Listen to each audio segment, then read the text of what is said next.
Bareskrim gerebek ruko penyelundupan emas ilegal ke Dubai.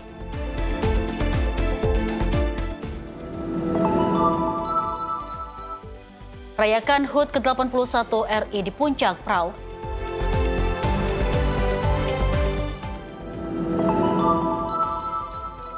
Pemprov Jakarta kirim bantuan untuk korban NTT.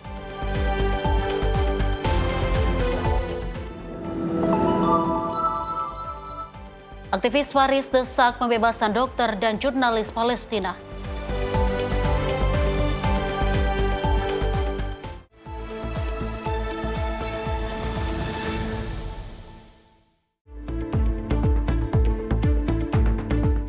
Halo pemirsa, apa kabar? Selamat malam. Anda menyaksikan Menyapa Indonesia Malam Sinpo TV bersama saya, Deo Manik. Selain informasi utama yang telah kami hantarkan, kami juga akan menemani Anda dengan sejumlah informasi terkini dari dalam negeri dan juga mancanegara. Inilah Menyapa Indonesia Malam Sinpo TV selengkapnya.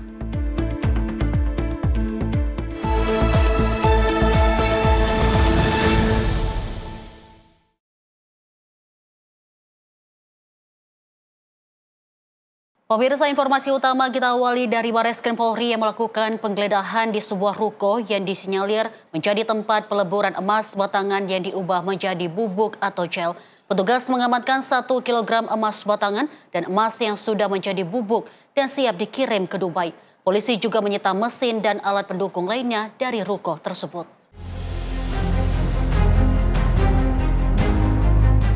Tim Direktorat Tindak Pidana Tertentu melakukan penggeledahan di sebuah ruko di Sunter Agung, Tanjung Priuk, Jakarta Utara pada Senin malam. Usai membongkar sindikat penyelundupan emas ilegal yang dilakukan 2 warga negara India pada 2 bulan lalu, petugas kembali menggeledah sebuah ruko yang disinyalir menjadi tempat peleburan dan pengemasan emas ilegal untuk diselundupkan ke Dubai, Uni Emirat Arab. Dari ruko tersebut, petugas menemukan hasil produk serta alat berat untuk meleburkan batangan emas menjadi bubuk yang nantinya dikemas ke dalam pakaian dalam pria maupun wanita. Tidak hanya itu, guna mengelabui petugas agar tidak terdeteksi X-ray di bandara, para tersangka mencampur bubuk emas dengan bahan tertentu agar menjadi gel. Hal ini merupakan modus yang terbilang baru. Rekan-rekan sudah melihat sendiri bagaimana proses mereka mempersiapkan untuk melakukan penyelundupan ini. Yang jelas bahannya adalah dari pertambangan emas ilegal di seluruh wilayah Indonesia, kemudian mereka transaksikan, diterima di sini, kemudian diproses dengan modus-modus yang ada yang bentuk bubuk ataupun ada batangan dan sebagainya untuk menghindari pemeriksaan di Bandara Soekarno-Hatta.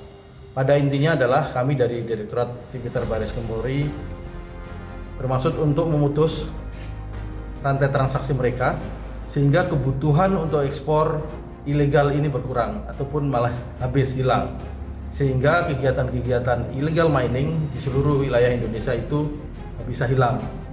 Mungkin itu tujuan kami sesuai dengan perintah Bapak Presiden Republik Indonesia kepada Bapak Kapolri dan Bapak Panglima TNI. Semua aparat diminta untuk melakukan penegakan hukum terkait kegiatan illegal mining. Dengan adanya penindakan hukum atas penyelundupan emas yang digagalkan polisi ini, diharapkan dapat menghilangkan kegiatan pertambangan ilegal di seluruh wilayah Indonesia. Hal ini sesuai dengan perintah Presiden Prabowo Subianto dan juga Kapolri, serta Panglima TNI dalam membasmi tambang-tambang ilegal. Dari Jakarta Utara, jurnalis Sinpo TV melaporkan. Pemirsa, aksi pencurian handphone terekam CCTV di salah satu restoran cepat saji di Bekasi, Jawa Barat. Terduga pelaku menutupi aksinya dengan setelan jas yang sempat ia pakai untuk mengambil handphone korban. Aksi pencurian handphone terjadi di salah satu restoran cepat saji di Mega Bekasi Hypermall pada Senin malam, 17 Agustus 2026 sekitar pukul 8 malam. Dalam rekaman kamera pengawas atau CCTV, terlihat seorang pria terduga pelaku yang awalnya ikut mengantri memesan makanan. Setelah melihat situasi sekitar, terduga pelaku yang mengenakan setelan jas membuka jas hitamnya untuk menutupi aksinya. Terduga pelaku menggunakan jas hitamnya untuk menutupi saat tangannya mengambil handphone di tas korban yang tengah memesan makanan. Usai melancarkan aksinya, terduga pelaku langsung bergegas meninggalkan lokasi. Tim redaksi Simpo TV melaporkan.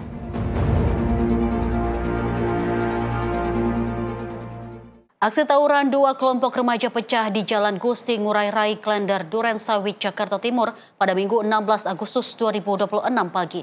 Pemirsa, saling ejek di media sosial diduga menjadi penyebab tawuran. Dengan menggunakan senjata tajam dan batu, dua kelompok remaja ini saling serang di tengah Jalan Raya Gusti Ngurai Rai, Klender, Durensawit, Jakarta Timur pada Minggu pagi 16 Agustus 2026. Akibat aksi tawuran ini, para pengguna jalan terpaksa memutar balik kendaraan untuk menghindari agar tak menjadi sasaran. Penyebab tawuran diduga akibat saling ejek di media sosial. Aksi tawuran ini tidak menimbulkan korban jiwa. Iya, itu kayaknya dia bikin konten. Nah, saya sih berharap udahlah, anak muda, kasihan orang-orang yang beraktivitas, mobil bolak-balik, jadi warga yang enggak ini takutnya kena sasaran, anak-anak kecil juga takutnya pada ikut-ikutan. Udahlah, diudahin saja. Pihak kepolisian sektor Durensawit melakukan penjagaan agar tidak terjadi tawuran kembali. Dari Jakarta, jurnalis Simpo TV melaporkan. Dua pemuda diamankan warga di Jalan Pertanian Klender, Durensawit, Jakarta Timur pada Senin 17 Agustus 2026 sore usai dicurigai bertransaksi narkoba. Keduanya ditangkap saat sedang mengambil paket tembakau sintetis yang disembunyikan di antara tumpukan sampah saluran air. Aksi dua pemuda berinisial DR dan MF harus berakhir di tangan warga Jalan Pertanian, Durensawit, Jakarta Timur. Keduanya tak bisa berkelak saat ketahuan mengulik tumpukan sampah di saluran air guna mengambil paket narkoba. Saat diperiksa, warga menemukan satu bungkus plastik klip berisi tembakau sintetis. Mau ngambil apa? Ngambilnya tadi narkoba jenis Sinte, Pak. Lu janjian dulu deh sama yang mau Sinte. Ya, di pesan. Saya transfer. Setelah itu dikirimnya map. Saya taulan itu sama foto, screenshotan, sama tanda panah. Tanda panah di sini. Di mana? Ini Di titik sini. ya benar. Di sini. Terus? Terus saya sampai ini kan ngajakin dia nih. Ngomong yang tegas, lu security enggak? Ngajakin dia pas baru sampai langsung saya ajakin di sini. Dia yang megang HP, saya yang bawa motor. Pas nyampe sini muter, tanda samping motor di sini. Titiknya sekali lagi di sini. Iya, titiknya sekali lagi di sini. Kita temukan dua tersangka yang rencananya akan mengambil mapping barang Sinte seperti ini, ya. Ini kita tangkap dua pelaku yang kita curigakan dan berhasil kita ambil barang buktinya. Berikut juga bukti satu unit motor. Kita amankan dulu pelaku, kita interogasi karena ada kemungkinan terlibat yang menaruh barang ini berada di wilayah kami. Jadi kami mohon juga nanti pihak Polsek Durensawit bisa mengungkit, ya, dan juga bisa menangkap pelaku-pelaku narkoba di lingkungan kami supaya lebih nyaman, tertib, dan juga nggak ada kegiatan narkoba di sini. Kedua pelaku bukan warga sini, mengaku warga Penggilingan, Cakung. Kita temukan KTP-nya warga Kemayoran, juga warga Sumatera, cuman tinggalnya di Penggilingan. Setelah memesan narkoba, dia transfer seharga 90.000. Ini kita cek bukti transfernya, nanti kita laporkan juga ke Polsek Durensawit supaya nanti biar ketahuan siapa yang menerima uang tersebut, juga nanti dikembangkan lah. Kita tidak menyebutkan satu, tapi ada kemungkinan karena selalu berada di lokasi ini yang menjadi target utama untuk mengambil mappingan Sinte tersebut. Kami ingin pihak Polsek Durensawit juga berpatroli di wilayah kami karena memang sering terjadi berapa kali pun ini baru ketangkep dua orang tersangka dan barang buktinya sudah ada. Mudah-mudahan si penaruh atau si pemilik dari Sinte ini juga bisa tertangkap. Itu saja harapan dari kami. Terima kasih. Kepada warga dan petugas, pelaku mengaku memesan tembakau sintetis melalui media sosial. Modus transaksi dilakukan dengan sistem tempel, di mana penjual menetapkan lokasi penempatan barang di tumpukan sampah untuk menghindari kecurigaan. Guna menghindari amuk massa, kedua pelaku beserta barang bukti diserahkan ke Mapolsek Durensawit. Keduanya terancam hukuman penjara atas pelestarian dan kepemilikan narkoba. Dari Jakarta, jurnalis Simpo TV melaporkan. Kita lanjut informasi peristiwa buron selama 8 bulan seorang begal di Palembang ditangkap unit Reskrim Polsek Seberang Ulu 2. Pemuda ini ditangkap saat melakukan pesta di salah satu tempat hiburan malam. Petugas unit Reskrim Polsek Seberang Ulu 2 Palembang, Sumatera Selatan menangkap seorang begal yang buron selama 8 bulan di salah satu tempat hiburan malam. Pelaku ditangkap petugas tanpa perlawanan. Kapolsek Seberang Ulu 2 Palembang, Kompol Dedi Rahmat Hidayat mengatakan, pelaku melakukan kejahatannya dengan modus menjual handphone kepada korban dan setelah pembayaran korban dicegat pelaku di tempat sepi dan meminta handphone yang sudah dijual diminta kembalikan. Korban yang saat itu berupaya melawan mengalami luka tusuk di tangan dan kepala. Dan aksi kejadian pelaku ini terekam kamera CCTV. Untuk kronologis kejadian, pelaku modusnya memajang atau menjual handphone miliknya di marketplace secara online. Setelah itu, korban menghubungi pelaku untuk COD atau ketemuan. Setelah ketemu, pelaku mengatakan bahwa handphonenya sudah digadai di Pegadaian. Jadi kalau mau beli kita bayar dulu ke Pegadaian. Jadi si korban sama pelaku pergi ke Pegadaian untuk melunasi handphone tersebut dengan nilai 700.000. Namun untuk pelunasannya senilai 550. Jadi 150.000-nya sudah diserahkan ke tersangka.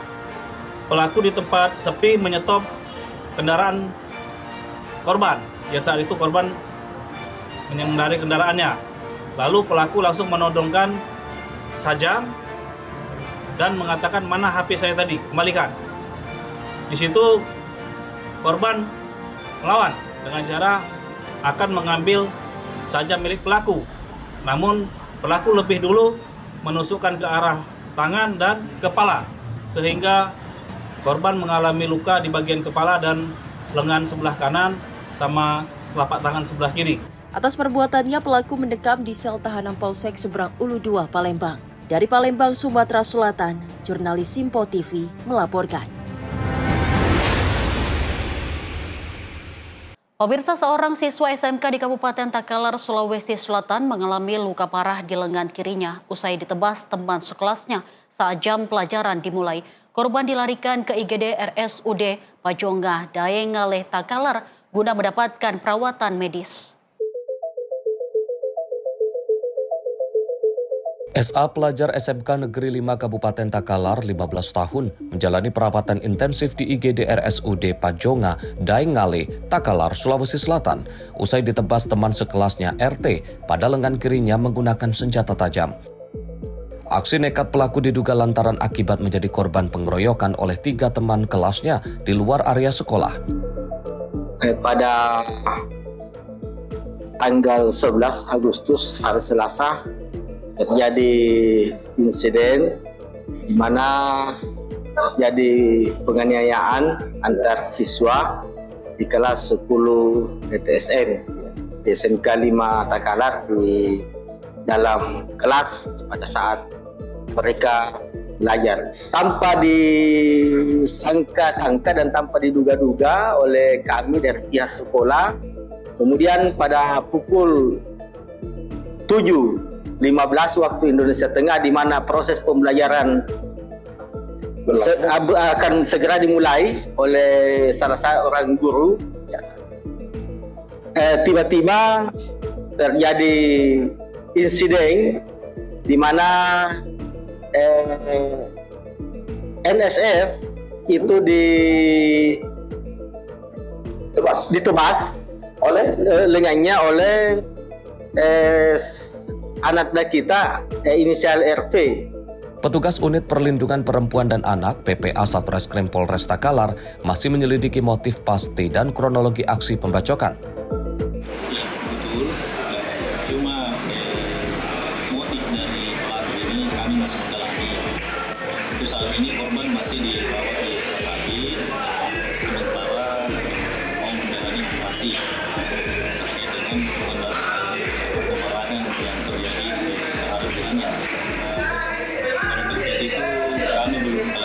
ke pihak rumah sakit. Kasus pembacokan siswa di dalam kelas SMK Negeri 5 Takalar ini kini sepenuhnya ditangani unit PPA Satreskrim Polres Takalar. Pihak keluarga korban berharap pelaku RT dapat segera ditangkap dan diproses hukum secara adil. Dari Kabupaten Takalar, Sulawesi Selatan, jurnalis Info TV melaporkan. Niat menolong teman yang tenggelam saat berenang di Sungai Musi, seorang remaja berusia 14 tahun tewas terseret arus. Pemirsa, korban ditemukan tim SAR gabungan meninggal dunia di dasar sungai tidak jauh dari titik korban tenggelam.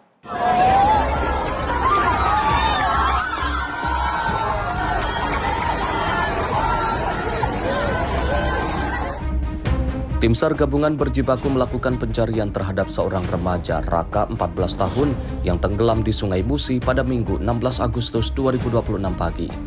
Tim SAR menyisir korban mulai dari titik korban dinyatakan hilang atau tenggelam.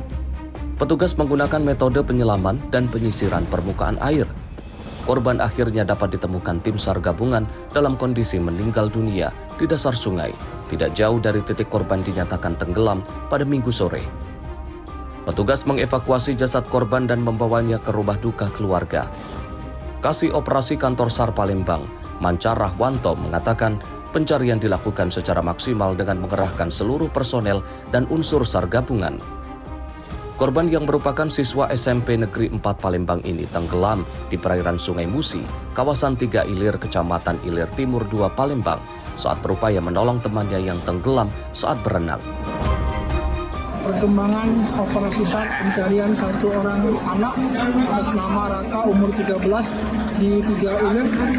Pada jam 17.15 korban diketemukan dengan keadaan naik delta atau meninggal dunia kurang lebih 5 meter dari LKP.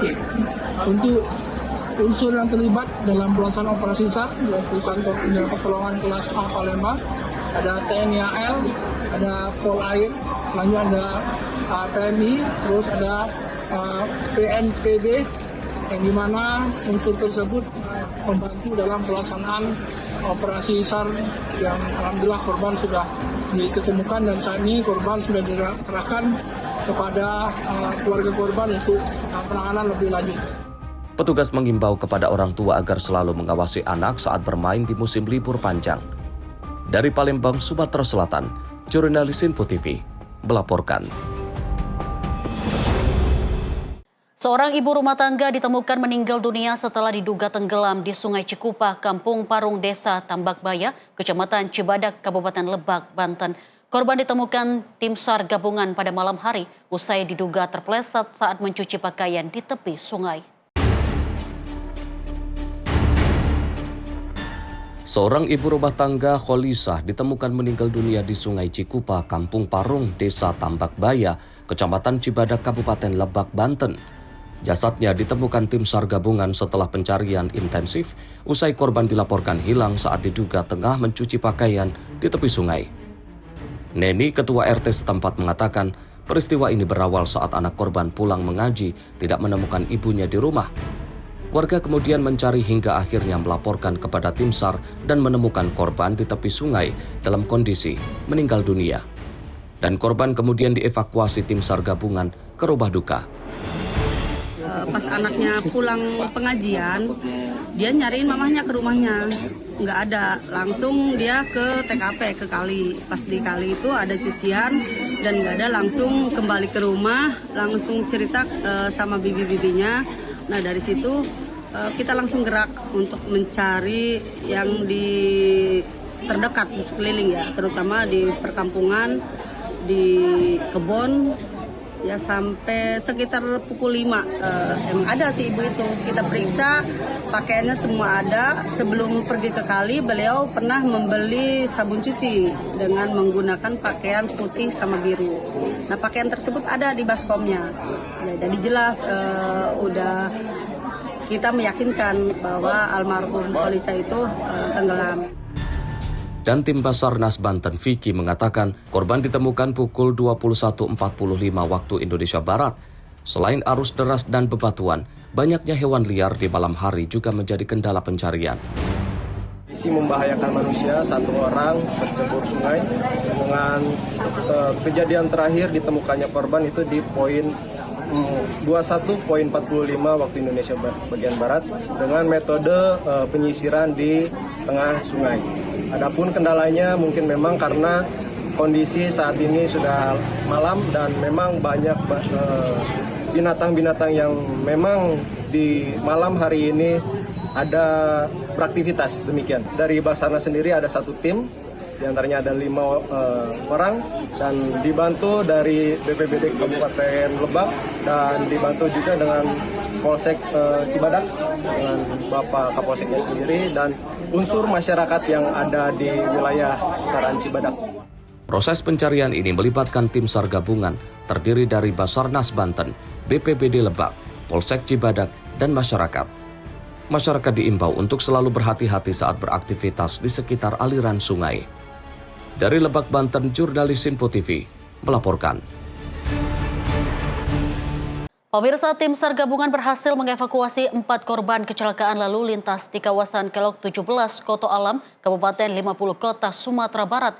3 korban selamat sementara 1 orang meninggal dunia. Kecelakaan lalu lintas terjadi di kawasan Kelok 17 Koto Alam, Kecamatan Pangkalan Koto Baru, Kabupaten 50 Kota pada Sabtu malam. Kecelakaan menyebabkan 4 orang terjebak di dalam kendaraan dan membutuhkan proses evakuasi khusus. Menerima laporan kejadian, Posar 50 Kota mengerahkan 5 personil dengan membawa rescue truck, peralatan ekstrikasi, medis, serta perlengkapan pendukung lainnya. Setibanya di lokasi, tim rescue langsung berkoordinasi dengan unsur gabungan yang telah berada di tempat. Proses evakuasi dilakukan dengan menggunakan peralatan khusus untuk mengeluarkan para korban yang terjebak di dalam kendaraan akibat benturan. Pada Minggu dini hari, seluruh korban berhasil dievakuasi. 3 korban DS, R, dan juga Y berhasil dievakuasi dalam kondisi selamat. Sementara 1 korban berinisial T, 42 tahun, ditemukan dalam kondisi meninggal dunia. Keempat korban yang merupakan warga Pekanbaru kemudian dibawa ke RSUD Arifin Ahmad Pekanbaru untuk mendapatkan penanganan lebih lanjut. Tim redaksi Sinpo TV melaporkan. Gudang penyimpanan barang ekspedisi di Jalan Raya Kali Abang Tengah, Kota Bekasi, Jawa Barat terbakar. Puluhan unit mobil pemadam kebakaran diterjunkan ke lokasi guna menjinakkan api. Kebakaran melanda gudang ekspedisi di Jalan Raya Kali Abang Tengah, Kota Bekasi, Jawa Barat. Material berupa kardus dan plastik membuat api dengan cepat menjalar. Tiupan angin yang cukup kencang juga membuat petugas kesulitan mengendalikan api. Petugas pemadam kebakaran bahkan harus membuka paksa pintu gudang menggunakan peralatan pemotong untuk mempermudah petugas menjangkau titik api yang berada di dalam gudang. Sejumlah warga di sekitar lokasi mengaku panik saat melihat asap hitam membumbung dari gudang. Warga menyebut api diduga pertama kali muncul dari bagian samping gudang yang digunakan untuk menyimpan kardus dan plastik. Awalnya tuh di samping gudangnya. Awalnya muncul di tempat tumpukan kardus sama ada plastiknya gitu. Nah, pas sadar itu udah gede. Terus ada juga yang bagian kantornya masuk. Aku pulang kerja lewat sana, udah nggak bisa jalan, aku muter. Aku udah lihat api, udah sampai sekolah SD. Terus aku dengar di jalan, dengar meledakan juga. Belasan unit mobil pemadam kebakaran diterjunkan ke lokasi. Hingga saat ini penyebab kebakaran masih dalam penyelidikan petugas. Sementara total kerugian akibat kebakaran belum diketahui. Dari Bekasi, Jawa Barat, jurnalis Sinpo TV melaporkan. Pemirsa, usai jeda berikut ini kami akan hadirkan dengan sejumlah informasi terkini lainnya. Tetaplah bersama kami di Sinpo TV.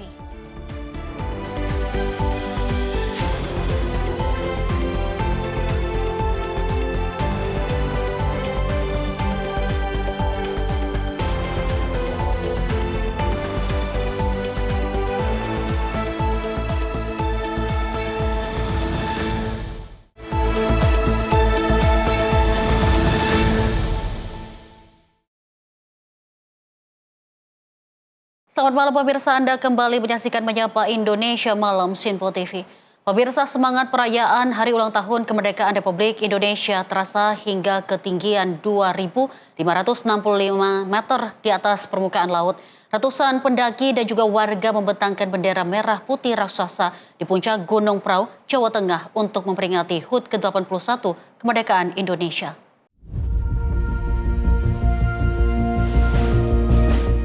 Bendera merah putih raksasa membentang di sepanjang punggung Gunung Prau pada Senin 17 Agustus 2026. Ratusan pendaki dan warga berkumpul di ketinggian untuk mengikuti perayaan HUT ke-81 kemerdekaan Indonesia. Di tengah suasana pegunungan dan tenda-tenda para pendaki, peserta membentangkan bendera merah putih berukuran besar sebagai simbol semangat kemerdekaan. Antusiasme peserta juga terlihat dalam berbagai permainan khas perayaan kemerdekaan, salah satunya panjat pinang. Para peserta bergotong royong memanjat tiang yang dilumuri pelumas untuk memperebutkan hadiah yang digantung di bagian atas. Para peserta mengaku terkesan dengan antusiasme para pendaki dalam mengikuti perayaan di puncak gunung.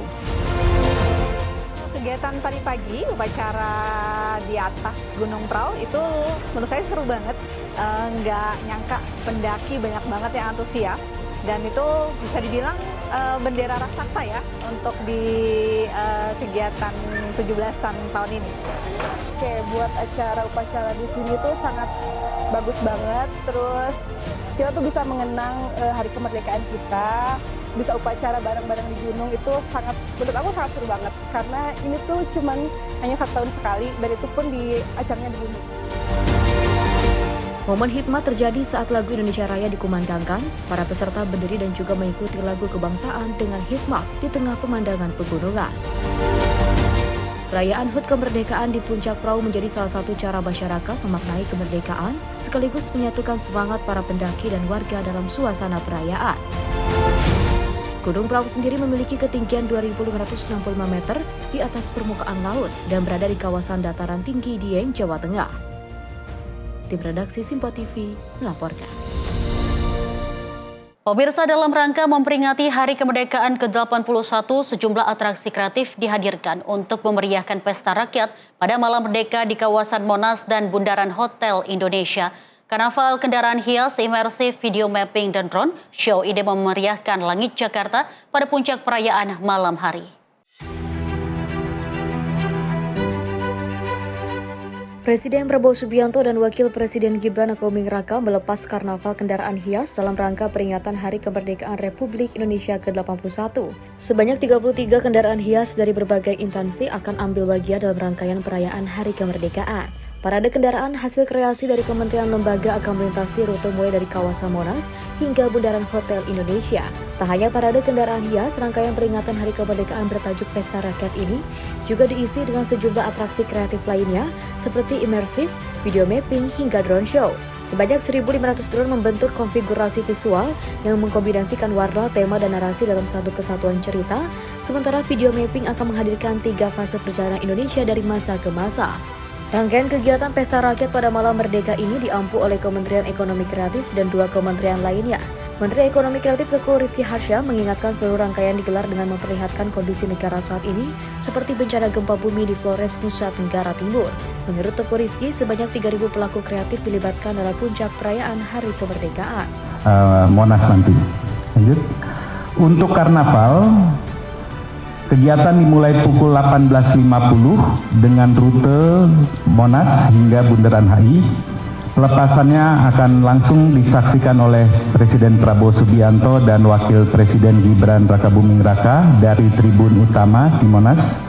Kemudian karnaval melibatkan 32 kendaraan hias hasil kreasi Kementerian Lembaga yang seperti tadi disampaikan dengan berbagai dekorasi, kebudayaan, kreativitas ya di situ dan juga menampilkan berbagai program pemerintah.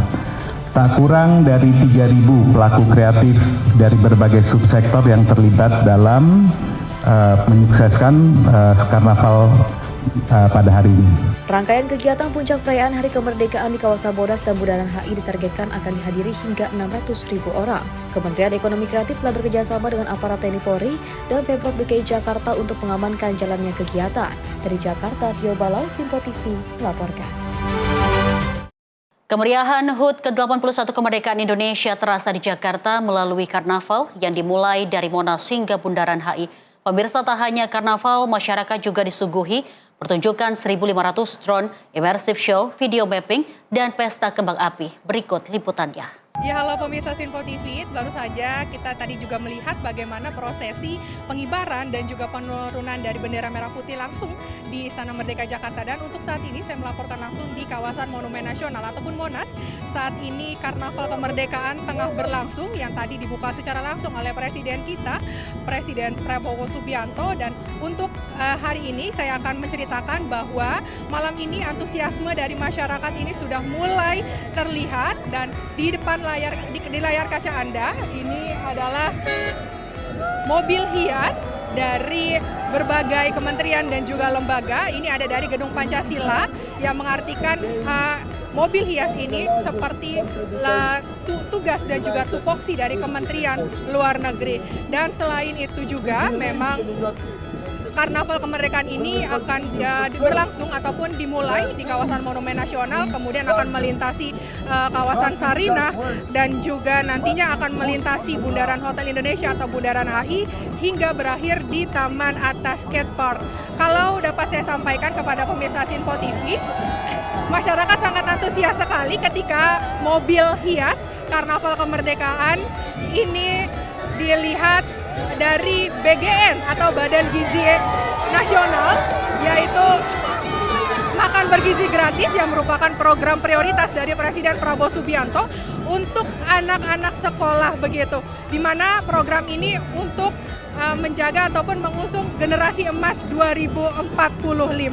Tak hanya nantinya penampilkan parade dari kendaraan hias yang dimulai dari kawasan Monumen Nasional, kemudian Sarinah, hingga nantinya akan melintasi kawasan Bundaran HI. Rangkaian perayaan untuk memeriahkan kemerdekaan Republik Indonesia ke-81 ini akan juga diisi berbagai pertunjukan visual dan juga hiburan. Untuk di kawasan Bundaran HI sendiri, masyarakat akan disuguhi pertunjukan sebanyak 1.500 drone, di mana nantinya 1.500 drone ini akan membentuk berbagai visual bertema kemerdekaan dan juga keberagaman Indonesia. Nah, pemirsa Sinpo TV, ini adalah mobil hias Kementerian ESDM yang tadi kita juga bisa lihat ada Menteri ESDM, ada Bahlil Lahadalia, di mana tadi kalau kita lihat di sini situasinya, suasananya di sini banyak sekali masyarakat yang mensupport ataupun mendukung dari Bahlil Lahadalia, atau bisa dibilang juga fans dari Menteri ESDM Bahlil Lahadalia. Dan tadi juga dapat saya sampaikan bahwa 1.500 drone yang akan membentuk ataupun menampilkan di kawasan Bundaran Hotel Indonesia ini tentunya akan membentuk berbagai visual bertema kemerdekaan dan juga keberagaman Indonesia, mulai dari cahaya Nusantara, kemudian juga ada perjuangan kemerdekaan, visual dari proklamasi kemerdekaan, kemudian juga ada simbol negara kita yaitu Garuda Pancasila, hingga nantinya drone 1.500 drone ini akan membentuk logo 81 Republik Indonesia ataupun HUT Republik Indonesia ke-81 yang memang untuk tahun ini mengusung Indonesia berdaulat, adil, dan makmur. Dan pemirsa Sinpo TV, ini dapat saya sampaikan juga bahwa selain pertunjukan drone, pemerintah juga tentunya ini menyiapkan immersive show di sejumlah titik di kawasan Monumen Nasional dan juga Bundaran HI. Salah satunya ini nantinya akan ada di depan Hotel Kempinski, di mana pertunjukan ini akan mengangkat perjalanan dari para pemimpin Indonesia melalui visualisasi profil presiden, kemudian juga ada kutipan-kutipan dari para tokoh Indonesia, dan juga nantinya ada harapan-harapan juga dari masyarakat untuk Indonesia yang juga sudah menginjakkan kaki di angka 81 atau untuk Indonesia ke depannya. Dan sementara untuk di kawasan Monas, tempat saya melaporkan secara langsung, immersive show ini akan mengangkat keberagaman Indonesia dalam semangat persatuan tentunya. Dan tentunya ini kemeriahan juga begitu terasa di kawasan Monumen Nasional yang menjadi salah satu pusat ataupun tempat pesta rakyat yang sudah dimulai pada sejak pagi tadi dan akan berakhir pada pukul 23.00 waktu Indonesia Barat atau pukul 11 malam nanti. Dan masyarakat tentunya dapat mengikuti berbagai perlombaan dengan hadiah menarik, kemudian juga dapat menikmati makanan gratis yang datang ataupun yang disuguhi oleh pemerintah melalui UMKM, kemudian juga berkesempatan mendapatkan hadiah door prize begitu. Dan tentunya pemirsa dapat saya sampaikan juga pemerintah juga turut menyiapkan berupa video mapping 360 derajat di kawasan Monas dengan tentunya kalau kita lihat dengan permainan cahaya dan juga visual 3 dimensi yang begitu sangat memukau.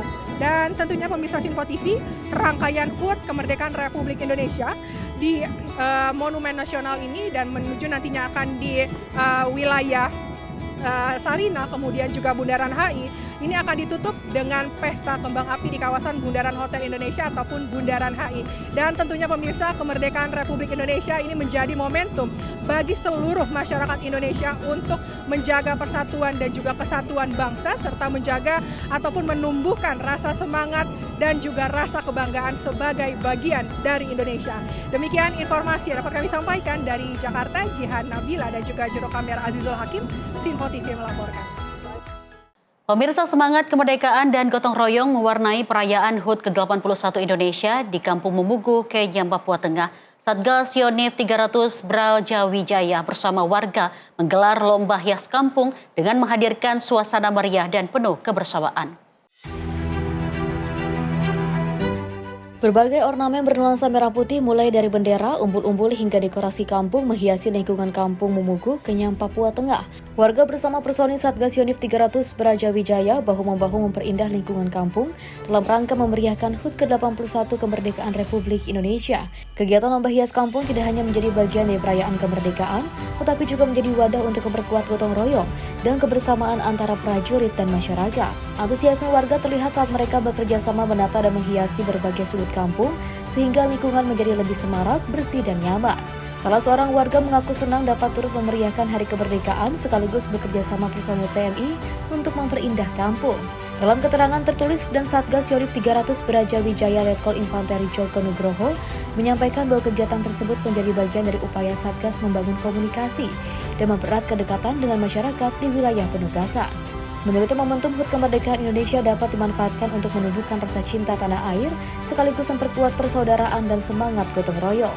Syada Bila, Simpo TV, melaporkan. Pemirsa, pelaku UMKM bersyukur mendapat kesempatan berjualan dalam puncak peringatan HUT ke-81 RI. Mereka berharap momen tersebut dapat meningkatkan omset dan mengembangkan usaha. Alhamdulillah, ya, sekarang makin banyak gitu. Keterlibatan pelaku UMKM dalam puncak peringatan HUT ke-81 Kemerdekaan RI menjadi peluang untuk meningkatkan omset. Sejumlah pedagang mengaku bersyukur kembali mendapat kesempatan berjualan dalam acara yang dihadiri Presiden RI Prabowo Subianto tersebut. Nahrudin, pedagang sotomi Bogor 2 Judul, mengatakan tahun ini ia menyiapkan 1.100 porsi, lebih dari 2 kali lipat dibanding tahun sebelumnya yang hanya 500 porsi. Ia berharap kesempatan tersebut dapat membantu usahanya semakin berkembang. Alhamdulillah, ya, dapat di sini gitu. Udah 2 tahun sekarang. Oh, udah 2 tahun. Alhamdulillah. Oke. Sekarang banyak gitu. Iya, alhamdulillah, mudah-mudahan kedepannya lebih maju lah gitu, Bu, ya. Hal serupa disampaikan Emrian, pedagang es doger, dan Sidik, pedagang kue cubit. Keduanya turut menyiapkan lebih dari 1.000 porsi dan berharap memperoleh peningkatan omset. Mereka juga mengapresiasi kesempatan yang diberikan kepada UMKM untuk terlibat dalam perayaan HUT ke-81 RI. Senang sekali dengan adanya ini. Ya, udah 2 kali udah masuk ke sini, tahun kemarin sama yang tahun sekarang. Senang sekali kayaknya, udah kepanggil lagi selalu ke sini. Ya, banyak terima kasih ya, ada semangat juga. Ya, kue cubitnya. Sama itu 1.000 lebih lah. Keterlibatan UMKM dalam perayaan tersebut diharapkan terus berlanjut pada kegiatan pemerintah lainnya, sehingga semakin membuka peluang bagi pelaku usaha kecil untuk meningkatkan pendapatan dan mengembangkan usahanya. Tim redaksi Simpo TV melaporkan. Sementara itu, pemirsa, sebanyak 1.200 UMKM turut meramaikan kegiatan kumpul bersama rakyat yang digelar di kawasan Monumen Nasional atau Monas, Jakarta. Dalam kegiatan ini sekitar 600.000 makanan dan minuman disajikan gratis kepada masyarakat. Ribuan pelaku usaha mikro, kecil dan menengah atau UMKM hadir dalam kumpul bersama rakyat di kawasan Monas, Jakarta. Sebanyak 1.200 UMKM turut membawa produk unggulan mereka untuk diperkenalkan secara langsung kepada masyarakat. Dalam kegiatan ini, sekitar 600.000 makanan dan minuman dibagikan secara gratis. Tak hanya menjadi momen berbagi, kegiatan ini juga menjadi ruang bagi para pelaku UMKM untuk bertemu langsung dengan konsumen. Buat Bapak Presiden Prabowo, terima kasih. Kami UMKM sudah dibantu untuk ikut terlibat di acara ini dan terima kasih juga atas kementerian yang sudah memfasilitasikan buat UMKM untuk acara ini. Mudah-mudahan next kami diundang lagi. Semoga jaya, semoga maju, semoga kita sehat semua. Untuk event di Monas seperti ini baru pertama kali. Crowd-nya oke banget. Itu bawa vibes yang positif buat saya juga. Manfaat yang paling nyata, saya bisa memperkenalkan produk saya lebih luas, itu yang pertama. Tapi yang utamanya itu adalah saya bisa berkenalan lebih banyak lagi dengan UMKM-UMKM lain yang mungkin bisa saya ambil insight-nya dan lain-lain. Itu penting juga untuk perkembangan usaha saya ke depan. Semoga dengan diadakannya Pesta Rakyat ini, ekonomi dan juga UMKM itu bisa semakin berkembang lagi, bisa semakin maju lagi. Kepada Bapak Presiden Prabowo dan Kementerian UMKM, kami sangat berterima kasih sebagai salah satu jalan untuk meningkatkan penerimaan kita. Istilahnya banyakkan order ke kita itu. Interaksi tersebut diharapkan dapat membuka peluang pasar baru, memperluas jaringan usaha, serta meningkatkan pengenalan masyarakat terhadap produk-produk UMKM. Melalui kolaborasi antara pelaku usaha, masyarakat, dan berbagai pihak, UMKM diharapkan semakin berkembang, berdaya saing, dan naik kelas. Dari Monas, semangat kebersamaan tak hanya diwujudkan melalui berbagi, tetapi juga dengan membuka peluang bagi UMKM untuk terus tumbuh dan berkembang. Tim redaksi Sinpo TV melaporkan. Pemirsa, suasana berbeda terlihat di titik 0 km Yogyakarta menyambut HUT ke-81 RI. Puluhan foto jurnalistik dihadirkan di ruang terbuka, merekam beragam wajah kemerdekaan dari berbagai penjuru Nusantara. Pameran ini pun menjadi ruang bagi warga dan wisatawan untuk menyaksikan kembali cerita perjuangan dan kebersamaan Indonesia melalui lensa pewarta foto.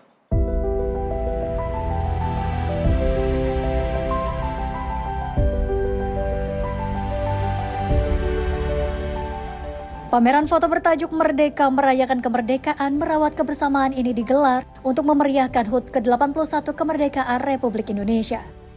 Sebanyak 68 karya pewarta foto LKPN Antara dipamerkan di ruang publik tanpa sekat formal. Foto-foto ini merekam berbagai wajah kemerdekaan, mulai dari khidmatnya pengibaran Sang Saga di Istana Negara, kemeriahan tradisi rakyat di berbagai daerah, hingga aksi pengibaran bendera di bawah laut. Tak hanya mengibarkan momen terkini, pameran juga menampilkan arsip visual 8 Presiden Republik Indonesia dengan ekspresi khas saat merah putih berkibar. Wali Kota Yogyakarta Hasto Wardoyo menilai, pameran di ruang terbuka seperti ini membuat pesan nasionalisme lebih dekat dengan masyarakat. Pemilihan titik 0 sebagai lokasi pameran juga membuat karya-karya fotografi dapat dinikmati langsung oleh warga dan wisatawan. Pertama unik ya, karena uniknya itu dari sisi substansi menampilkan peristiwa-peristiwa yang langka yang terjadi di Nusantara. Kalau kita lihat itu bendera aja, kan itu langka ya, peristiwa-peristiwa yang saya lihat itu langka. Sampai ada yang narik pelepah apa itu? Bukan pinang.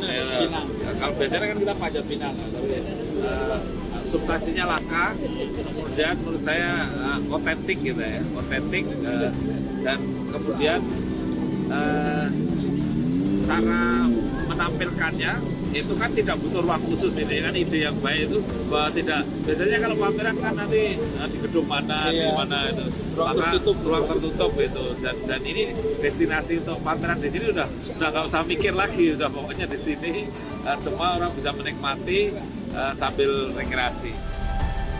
Pameran ini merupakan kolaborasi LKPN Antara, Kementerian Komunikasi dan Digital, serta pemerintah Kota Yogyakarta. Direktur Utama LKBN Antara Beni Siga Butar-Butar menyebut, foto jurnalistik bukan sekedar pajangan, melainkan media untuk menghubungkan memori perjuangan dengan kehidupan masyarakat hari ini. Ya, ini sebenarnya bagian dari sebuah amanah, tidak saja dari Bapak Presiden dan Kementerian Komunikasi serta Antara untuk menyelenggarakan sebuah bentuk kemeriahan, tapi kita menyelenggarakan dalam bentuk pameran foto.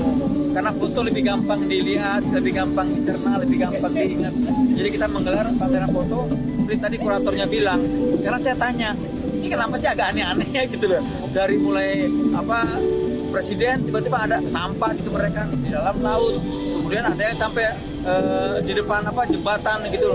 Ternyata dia bilang, Pak, perayaan kemeriahan gak hanya ada di gedung-gedung, di istana, di tempat kementerian atau lembaga, tapi juga di grassroots, Pak, luar biasa. Karena segala bentuknya muncul, dan ya saya lihat tadi memang ada banyak ide-ide yang diwujudkan untuk menyampaikan kecintaan terhadap merah putih. Jadi bagi saya ini juga menarik untuk disampaikan, diajak, dan dari dua sisi. Kenapa di titik 0 juga dan kenapa di Jogja? Karena Jogja adalah penyelenggaraan pertama perayaan kemerdekaan. Yang kedua, Jogja bagi saya sendiri adalah tempat saya pertama kali jadi juara nasional atlet judo. Jadi saya bilang Jogja udah yang tempat paling enak, dan juga ini pusat budaya. Jadi kemerdekaan, kemeriahan, kebersamaan bisa lebih dinikmati ketika dia tahu makna yang sesungguhnya. Sebanyak 68 karya ini akan terus dipamerkan hingga 21 Agustus 2026, mengajak masyarakat menikmati kemerdekaan sekaligus merawat kebersamaan melalui rekaman visual perjalanan bangsa. Dari Yogyakarta, jurnalis Info TV melaporkan. Pemirsa, kemerdekaan bukan hanya warisan sejarah, melainkan amanah yang harus terus diwujudkan.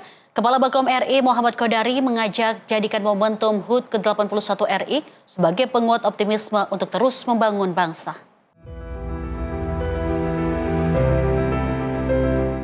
Hari ulang tahun ke-81 Republik Indonesia dengan mengangkat tema Indonesia Berdaulat, Adil dan Makmur, jadi pengingat bahwa kemerdekaan merupakan amanah yang harus terus diwujudkan melalui kerja nyata, persatuan, dan semangat gotong royong.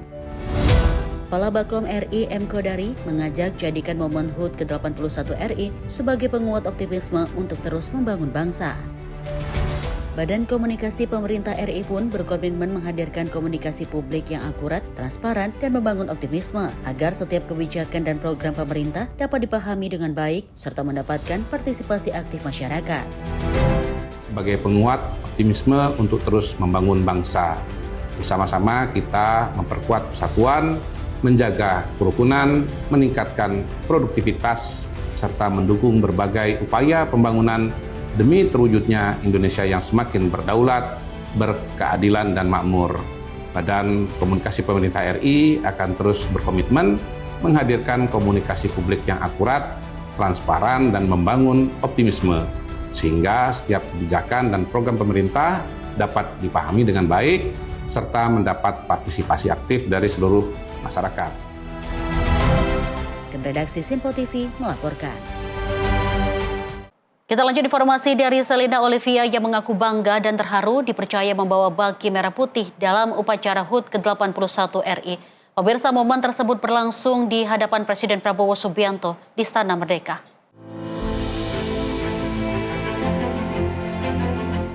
Momen bersejarah dirasakan Selina Olivia Apriani Theo saat dipercaya membawa baki bendera merah putih dalam upacara HUT ke-81 RI di Istana Merdeka Senin 17 Agustus 2026. Pelajar SMK Negeri 5 Pontianak itu mewakili Kalimantan Barat dan menjalankan tugas di hadapan Presiden RI Prabowo Subianto. Selina mengaku bangga, terharu, dan bersyukur atas kepercayaan tersebut. Tugas itu menjadi buah dari perjuangannya sejak Januari melalui berbagai tahapan seleksi hingga lolos tingkat pusat dan terpilih sebagai pembawa baki. Yang pastinya bangga, terharu juga Kak, dan sangat bersyukur karena bisa dipercaya untuk membawa baki pada pagi hari ini. Saya terpilih menjadi 3 besar putri untuk melanjutkan verifikasi di tingkat pusat.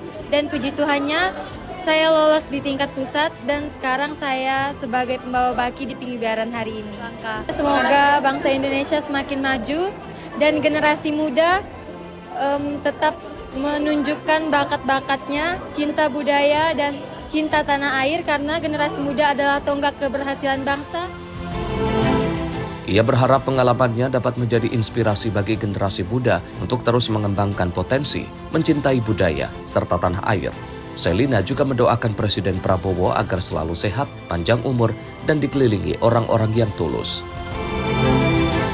Untuk Bapak Presiden Prabowo Subianto, semoga Bapak sehat selalu, panjang umur, dan selalu dikelilingi oleh orang-orang yang tulus. Tim redaksi Sinpo TV melaporkan. Pemirsa, pimpinan DPR sampaikan duka cita atas gempa di NTT. Informasinya usai jeda. Tetaplah bersama kami di Sinpo TV.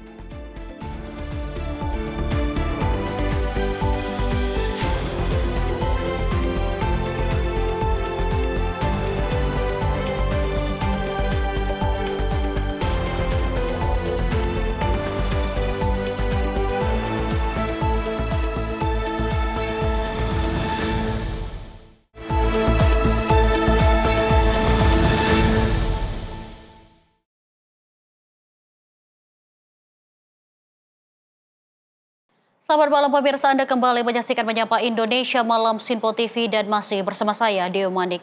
Informasi kita lanjutkan pemirsa, pimpinan DPR Dasko menyampaikan bela sungkawa terhadap bencana gempa bumi di wilayah Nusa Tenggara Timur. Dasko menyampaikan DPR telah mengirim perwakilan ke NTT untuk berkoordinasi dengan pemerintah terkait penanganan dampak bencana. Pihaknya juga telah berkoordinasi dengan pemerintah. Wakil Ketua DPR Dasko menyampaikan duka cita mendalam atas bencana gempa yang terjadi di wilayah Nusa Tenggara Timur. Dasko mengatakan DPR telah mengirimkan perwakilan untuk melakukan rapat koordinasi bersama pemerintah ke wilayah NTT pada tanggal 16 Agustus. Rapat koordinasi tersebut dalam rangka untuk menjalankan fungsi pengawasan DPR, serta mendorong pemerintah untuk segera mengambil langkah-langkah penanganan di wilayah NTT. Selain itu, DPR bersama sejumlah Menteri Kabinet Merah Putih kembali dijadwalkan akan berangkat menuju ke NTT pada 19 Agustus untuk memberikan bantuan. Dan seluruh anggota DPR RI, kami menyampaikan duka cita yang mendalam atas bencana gempa bumi di wilayah Provinsi Nusa Tenggara Timur, sehingga para korban yang meninggal dunia mendapatkan tempat terbaik di sisi Allah Subhanahu wa Ta'ala dan keluarga yang dapat ditangani segera. DPR RI telah mengirimkan perwakilannya pada tanggal 16 Agustus ke NTT dan telah mengadakan rapat koordinasi dengan pemerintah dalam rangka menjalankan fungsi pengawasan serta mendorong pemerintah mengambil langkah-langkah yang dianggap perlu untuk segera menangani dampak dari bencana. Kemudian diinformasikan bahwa pada esok hari pimpinan DPR juga telah menugaskan beberapa pimpinan dan anggota DPR RI beserta Menteri Keuangan dan Menteri terkait lainnya untuk berangkat ke Aceh, untuk ke NTT, untuk kemudian memberikan bantuan-bantuan serta mendorong relokasi anggaran yang juga perlu. Dari Jakarta, Farizal, Ahmad Amin, Sinpo TV melaporkan. Pemirsa, pemerintah Provinsi DKI Jakarta menunjukkan kepeduliannya dengan mengirimkan tenaga kesehatan dan menggalang dana bantuan untuk korban gempa dahsyat di Nusa Tenggara Timur. Tidak hanya tenaga medis, dana sebesar 3,8 miliar rupiah juga berhasil dikumpulkan dari para aparatur sipil negara di lingkungan Pemprov DKI Jakarta untuk membantu para korban bencana. Sebagai bentuk kepedulian kemanusiaan, pemerintah Provinsi DKI Jakarta bergerak cepat membantu korban bencana gempa bumi yang melanda wilayah Nusa Tenggara Timur. Gubernur Jakarta Pramono Anung menegaskan bahwa Pemprov DKI telah mengirimkan tenaga kesehatan untuk memberikan penanganan medis secara langsung ke lokasi bencana. Selain bantuan tenaga medis, Pramono menyatakan bahwa jajaran ASN yang pegawai di lingkungan Balai Kota Jakarta juga turut menggalang dana kemanusiaan. Adapun dana yang terkumpul secara swadaya dari para ASN tersebut kini sudah mencapai angka 3,8 miliar rupiah dan siap disalurkan untuk meringankan beban warga NTT. Tak berhenti di situ, Pemprov DKI Jakarta juga tengah mempersiapkan bantuan tambahan yang dikumpulkan dari program CSR BUMD DKI Jakarta hingga membuka pintu bantuan bagi pihak manapun yang ingin berkontribusi dengan jaminan penyaluran bantuan dilaksanakan secara transparan dan terbuka. Yang kedua mengenai apa tadi? NTT bantuan. NTT sudah kemarin kami sudah mempersiapkan dan sebenarnya kami juga sudah mengirimkan tenaga kesehatan yang diberangkatkan dari kemarin ke NTT. Dan untuk tahap awal pemerintah DKI Jakarta, sebenarnya bukan pemerintah DKI Jakarta tetapi PNS dan juga jajaran yang ada di balai kota ini akan berkontribusi kurang lebih 3 miliar berapa? Udah naik 3,8 miliar rupiah. Jadi selain kita mengirimkan bantuan kesehatan, kita juga akan memberikan bantuan yang dikumpulkan dari ASN yang ada di pemerintah DKI Jakarta, yaitu 3,8 miliar. Dan selain itu, kami akan mempersiapkan untuk memberikan bantuan yang dikumpulkan dari CSR BUMD dan juga tentunya bagi siapapun yang ingin berkontribusi untuk memberikan bantuan melalui pemerintah DKI Jakarta, dengan senang hati kami akan menyalurkan secara transparan dan terbuka. Adanya bantuan tenaga kesehatan dan dana kemanusiaan ini diharapkan dapat mempercepat proses penanganan pasca bencana serta pemulihan kondisi masyarakat di Nusa Tenggara Timur. Dari Jakarta, Dio Malau, Simpo TV melaporkan. Pemirsa, Kementerian Sosial menyerahkan santunan kepada ahli waris korban meninggal dunia akibat gempa bumi di Kabupaten Manggarai, Nusa Tenggara Timur. Selain santunan, Kemensos juga menyalurkan logistik dan kebutuhan dasar bagi masyarakat terdampak. Wakil Menteri Sosial Agus Jabo Priyodo menyerahkan santunan kepada 2 ahli waris korban gempa bumi di Posko Utama Bencana Kabupaten Manggarai, NTT pada Minggu 16 Agustus 2026. Masing-masing ahli waris menerima santunan sebesar 15 juta rupiah. Selain santunan, Kemensos menyerahkan bantuan logistik kedaruratan berupa pakaian adat, kebutuhan keluarga, pakaian, selimut, hingga kasur. Kemensos juga menyalurkan 1.000 paket sembako untuk membantu memenuhi kebutuhan dasar masyarakat yang terdampak gempa. Bantuan logistik digerakkan dari sentra Evata Kupang, Gudang Dinas Sosial Provinsi NTT, serta Gudang Pusat Bekasi, dengan total dukungan mencapai sekitar 4,5 miliar rupiah. Selain itu, Kemensos menyerahkan 48 ton beras reguler untuk membantu memenuhi kebutuhan pangan warga terdampak. Kami diperintah Bapak Presiden bersama kementerian dan lembaga terkait untuk secepat-cepatnya datang ke lokasi-lokasi bencana, membantu ya, bergerak secepat-cepatnya apa yang mereka butuhkan ya, kita secepatnya bisa penuhi, dan tolong para pendamping PKH untuk sigap ya di dalam bertugas. Yang penting dalam situasi darurat ini apa yang dibutuhkan oleh masyarakat, terutama kebutuhan dasar seperti makanan, terus kemudian tenda, selimut, pakaian itu bisa secepatnya terpenuhi. Berdasarkan data penanganan bencana hingga Minggu malam, gempa yang terjadi pada Sabtu telah berdampak terhadap 1.528 kepala keluarga. Sebanyak 5.659 jiwa mengungsi, dengan 51 orang meninggal dunia dan 137 orang mengalami luka-luka. Agus Jabo meminta pemerintah provinsi, pemerintah daerah, serta seluruh pihak terkait untuk bergotong royong mempercepat penanganan dan memastikan kebutuhan dasar warga terpenuhi. Kemensos menegaskan kehadiran negara akan terus diupayakan sejak masa tanggap darurat hingga masyarakat terdampak dapat kembali pulih dan menjalani kehidupan dengan lebih baik. Tim redaksi Simpo TV melaporkan. Pemirsa, Dapur Umum Kementerian Sosial mulai beroperasi untuk memenuhi kebutuhan makanan warga terdampak gempa di Nusa Tenggara Timur. Saat ini Dapur Umum Kemensos telah berdiri di 3 wilayah terdampak, yakni di Manggarai, Sika, dan Nagekeo. Layanan ini disiapkan untuk membantu memenuhi kebutuhan makanan warga yang terdampak bencana gempa.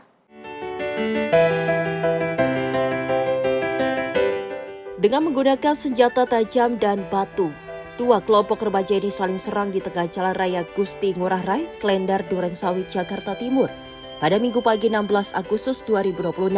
Akibat aksi tawuran ini, para pengguna jalan terpaksa memutar balik kendaraan untuk menghindari agar tak menjadi sasaran. Penyebab tawuran diduga akibat saling ejek di media sosial.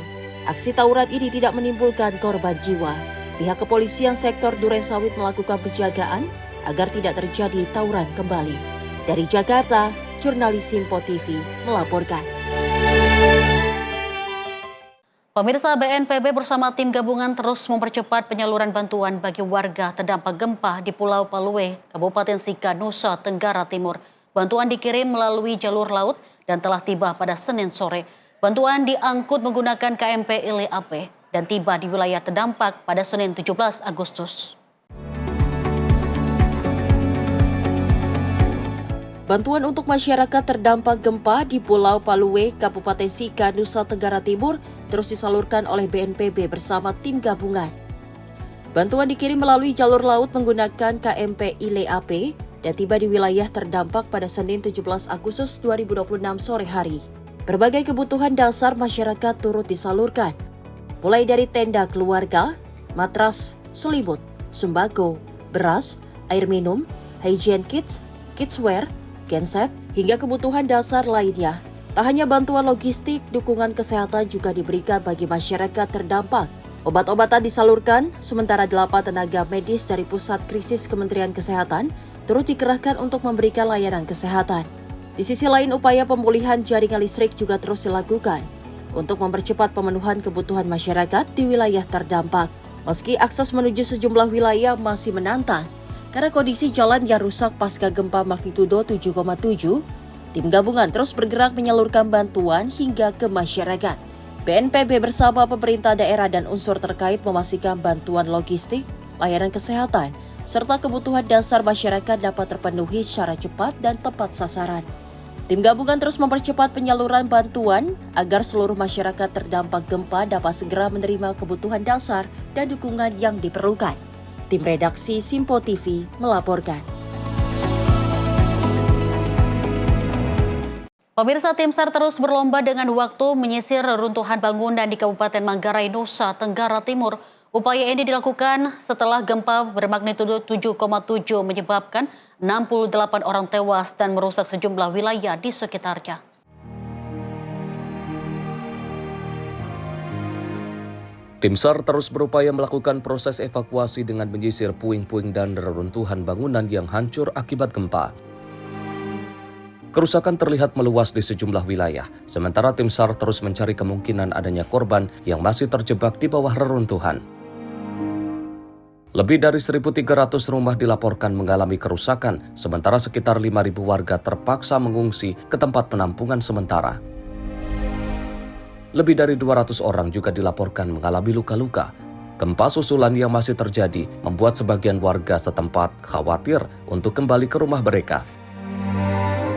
Hampir 1.500 personel militer dan kepolisian telah diterjunkan untuk mendukung operasi penyelamatan dan penanganan bencana. Namun, upaya penyelamatan masih menghadapi sejumlah kendala, termasuk longsor, jalan yang terputus, serta gangguan jaringan komunikasi. Tim SAR terus berupaya menjangkau wilayah-wilayah terdampak dan mencari korban yang mungkin masih terjebak di dalam reruntuhan. Gempa kuat dengan magnitudo 7,7 mengguncang wilayah NTT pada Sabtu pagi. Gempa memicu longsor di sejumlah lokasi, serta sempat membuat pihak berwenang mengeluarkan peringatan tsunami. Namun peringatan tersebut kemudian dicabut. Tim redaksi Simpo TV melaporkan. Sebagai bentuk kepedulian terhadap masyarakat terdampak gempa di Flores, Polri mengerahkan pasukan SAR Brimob, tim kesehatan dan dukungan logistik ke Nusa Tenggara Timur. Pemirsa, langkah tersebut dilakukan untuk memperkuat penanganan darurat dan memastikan kebutuhan masyarakat dapat terpenuhi.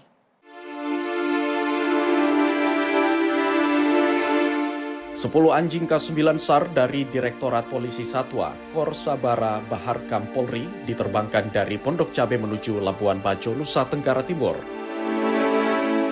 Pengerahan K9 ini dilakukan untuk mempercepat proses pencarian korban gempa, terutama di lokasi yang sulit dijangkau atau tertutup material reruntuhan. 10 anjing K9 yang diterjunkan memiliki kemampuan Canine Search and Rescue atau CSAR, termasuk mendeteksi aroma khas tubuh manusia, di antaranya korban yang masih hidup maupun korban yang telah meninggal dunia.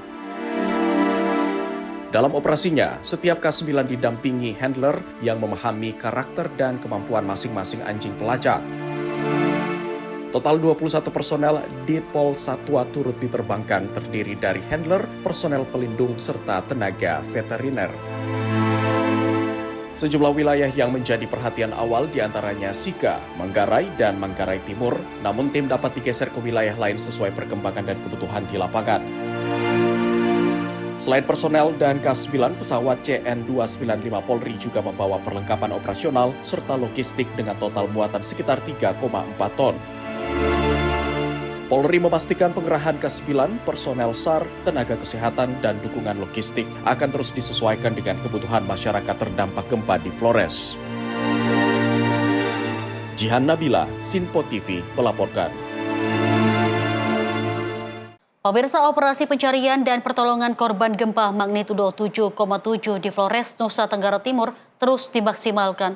Tim SAR gabungan memperluas area pencarian di 3 kabupaten terdampak untuk memastikan tidak ada korban yang belum tertangani.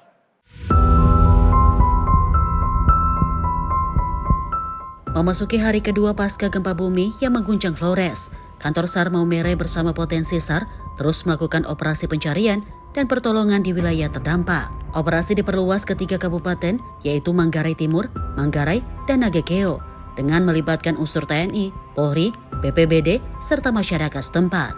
Kepala Basarnas Marsikal Madya TNI Muhammad Syafi'i tiba di Pulau Flores untuk memantau langsung penanganan darurat dan memastikan operasi SAR berjalan optimal. Untuk mendukung penanganan di lapangan, helikopter Basarnas juga disiagakan di Bandara Komodo Labuan Bajo guna mendukung evakuasi medis udara apabila diperlukan. Di Kabupaten Manggarai Timur, tim SAR gabungan berhasil menemukan seorang nelayan yang dilaporkan tenggelam saat gempa terjadi. Korban ditemukan di perairan Pantai Waso, Desa Saterkampas, Kecamatan Lambaleda, dalam kondisi meninggal dunia dan langsung dievakuasi oleh petugas.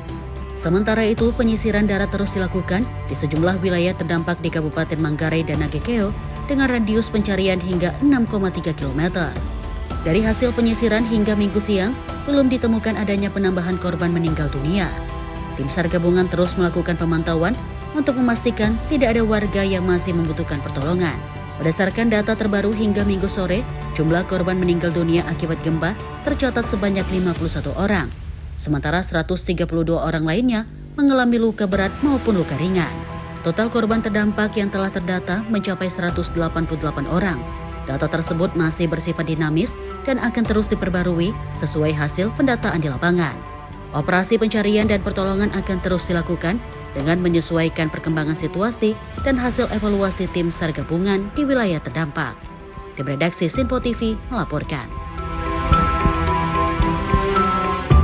Pemirsa, pemerintah tengah mengejar swasembada pangan khususnya untuk komoditas daging sapi dan bawang putih. Menteri Koordinator Bidang Pangan Zulkifli Hasan menyebut ada sejumlah strategi yang akan dilakukan pemerintah agar program tersebut bisa terrealisasi. Pemerintah tengah mengejar swasembada pangan khususnya untuk komoditas daging sapi dan bawang putih. Menteri Koordinator Bidang Pangan Zulkifli Hasan menyebut ada sejumlah strategi yang akan dilakukan pemerintah agar program tersebut bisa terrealisasi. Untuk program swasembada daging sapi, pemerintah akan mempercepat impor sapi indukan seperti dari Brasil dan negara-negara Eropa. Zulhas mengatakan pemerintah akan mengeluarkan peraturan presiden atau perpres untuk mengakselerasi impor sapi indukan. Iya betul, kita masih impor 1 juta sapi. Sudah ada kami usulkan perpres ya untuk pengembangan dengan cepat gitu. Nanti kerjasama dengan beberapa negara agar kita bisa masuk indukan. Ya, indukan sapi. Negaranya dari mana aja Pak impor? Ya bisa dari Eropa, bisa dari Brazil dan lain-lain. Kan nggak mudah juga untuk dapat indukan. Bawang putihnya gimana Pak? Nanam kita. Kan besok tanggal 19 dipelopori oleh Pak Kapolri, Mentan dan lain-lain, kita dan Bapak Presiden akan meluncing 17 17 provinsi untuk memulai tanam bawang putih. Sedangkan untuk bawang putih, pemerintah akan mulai menanam massal di 17 provinsi. Kepolisian juga akan ikut mendukung program tanam massal bawang putih. Dari Jakarta, Dio Malau, Sinpo TV melaporkan. Pemirsa, SPPG Pondok Kelapa 10 menyiapkan ratusan paket makanan untuk didistribusikan bagi korban kebakaran dan petugas pemadam atas peristiwa kebakaran yang melanda pabrik bingkai kawasan Durensawit, Jakarta Timur beberapa hari lalu.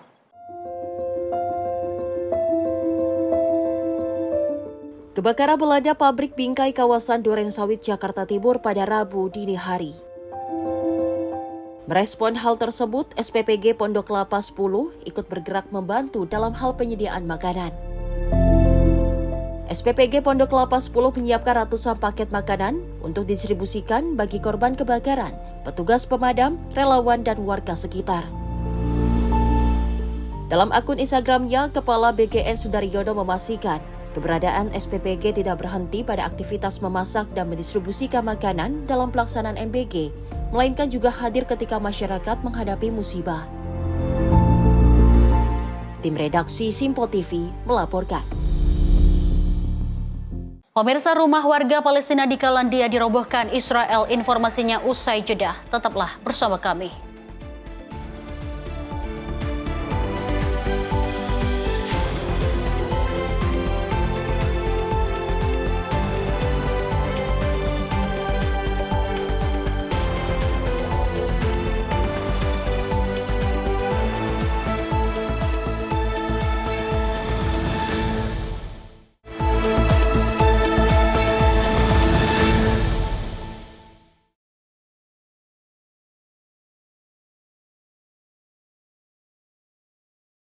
Pemirsa, Anda kembali menyaksikan Menyapa Indonesia Malam Sinpo TV. Informasi kita lanjut dari mancanegara. Pemirsa, Iran membantah adanya batas waktu 60 hari dalam nota kesepahaman atau MOU dengan Amerika Serikat. Teheran menegaskan kebijakannya tidak akan ditentukan oleh tekanan, ultimatum atau batas waktu yang diberikan pihak lain. Juru bicara Kementerian Luar Negeri Iran, Esmail Bakai, menyebut tidak ada ketentuan mengenai batas waktu 60 hari dalam teks MOU Islamabad. Menurutnya, keputusan Iran akan tetap didasarkan pada kepentingan nasional. در متن تفاهم چیزی تحت عنوان مهلت 60 روزه نداریم و اساساً بارها ثابت شده جمهوری اسلامی ایران طرفی نیست که تحت فشار و التیماتوم و مهلت زمانی سیاست‌هاش رو تنظیم بکنه. ما بر اساس منافع ملیمون تصمیم میگیریم. Sebelumnya, sejumlah laporan menyebut periode 60 hari dalam kesepahaman tersebut telah berakhir. Iran juga menegaskan belum ada perundingan yang dimulai, serta waktu pembahasan terkait keringanan sanksi dan program nuklir masih dapat diperpanjang jika belum tercapai kesepakatan. Terkait Selat Hormuz, Bakai menyebut Iran dan Oman telah menyepakati peta rute transit untuk pelayaran. Teheran kini berupaya menyelesaikan kesepakatan tersebut sebagai bagian dari paket yang lebih luas, termasuk pernyataan bersama kedua negara. Pembahasan mengenai navigasi di Selat Hormuz berlangsung di tengah perhatian internasional terhadap jalur pelayaran strategis yang menjadi salah satu rute utama pasokan energi dunia.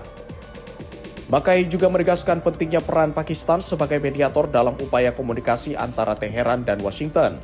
Ia menyebut Pakistan memiliki peran penting dalam proses yang melahirkan MOU Islamabad. Sebelumnya, Iran dan Amerika Serikat saling menuding tidak mematuhi sejumlah bagian dalam MOU yang ditandatangani pada Juni.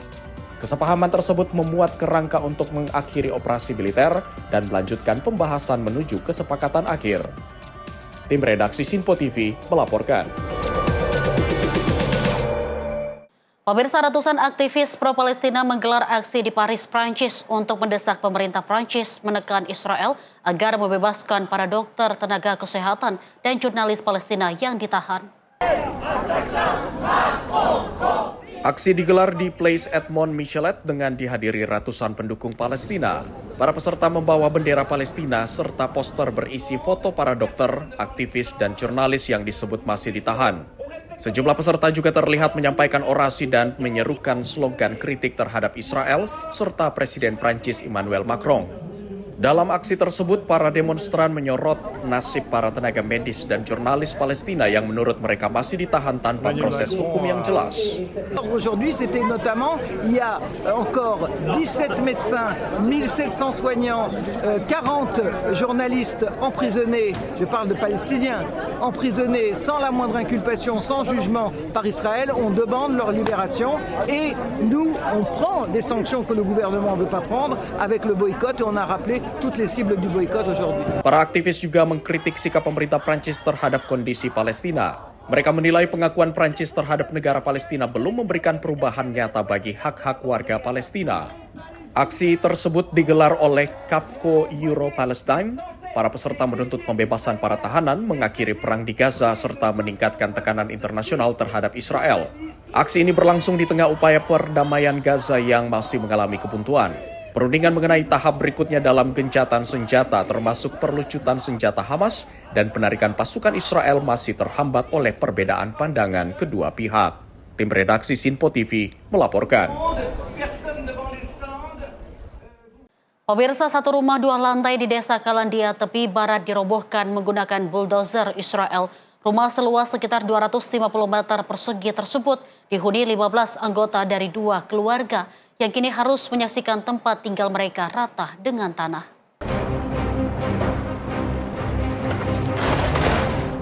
Bulldozer bergerak merobohkan sebuah rumah 2 lantai di Desa Kalandia pada Senin 17 Agustus 2026. Sejumlah warga terlihat menyaksikan proses pembongkaran sebelum kemudian berdiri di antara puing-puing rumah yang telah rata dengan tanah. Rumah seluas sekitar 250 meter persegi tersebut disebut dihuni 15 orang dari 2 keluarga. Wakil Kepala Dewan Desa Kalandia, Abdul Halim Hamzah menyebut, pembongkaran rumah dan penyitaan lahan telah menargetkan desa mereka. Ia menilai operasi pembongkaran tersebut bertujuan mendorong warga meninggalkan tempat tinggal mereka. Namun, warga menegaskan tidak akan meninggalkan tanah mereka. Hamzah juga menyebut rumah yang dirobohkan berada di luar tembok pemisah Israel, namun masuk dalam batas administratif kota Yerusalem. Ia mengklaim pembongkaran dilakukan tanpa pemberitahuan sebelumnya. Warga khawatir pembongkaran satu rumah dapat diikuti pembongkaran rumah lain, sehingga seluruh warga merasa terancam kehilangan tempat tinggal. Media Palestina melaporkan Israel melakukan pembongkaran dengan alasan rumah tersebut dibangun tanpa izin. Komisi Perlawanan Tembok dan Pemukiman Palestina menyebut, otoritas Israel telah melakukan 80 operasi pembongkaran sepanjang Juli 2026. Operasi tersebut menargetkan 165 bangunan, termasuk 80 rumah yang dihuni, 8 rumah kosong, dan 63 bangunan pertanian. Pada periode yang sama, otoritas Israel juga disebut mengeluarkan pemberitahuan pembongkaran terhadap 34 bangunan Palestina.